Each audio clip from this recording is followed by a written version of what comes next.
ಚಲಿಸುತ್ತಿದ್ದ ಕಾರಿನಲ್ಲಿ ಆಕಸ್ಮಿಕವಾಗಿ ಬೆಂಕಿ ಹೊತ್ತಿಕೊಂಡ ಪರಿಣಾಮ ಕಾರು ಸಂಪೂರ್ಣವಾಗಿ ಸುಟ್ಟು ಹೋದ ಘಟನೆ ದಕ್ಷಿಣ ಕನ್ನಡ ಜಿಲ್ಲೆಯ ಪಂಜ ಸಮೀಪದ ಬಳ್ಪದ ಎಡೋಣಿ ಎಂಬಲ್ಲಿ ನಿನ್ನೆ ಸಂಜೆ ನಡೆದಿದೆ.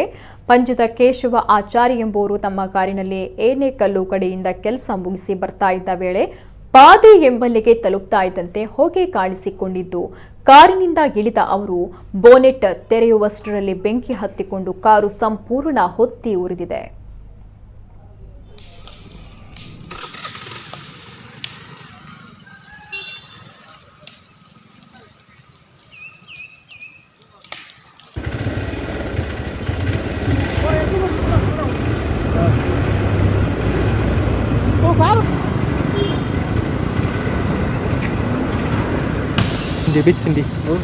బిచ్చింది బ్యాటరీ బిచ్చింది.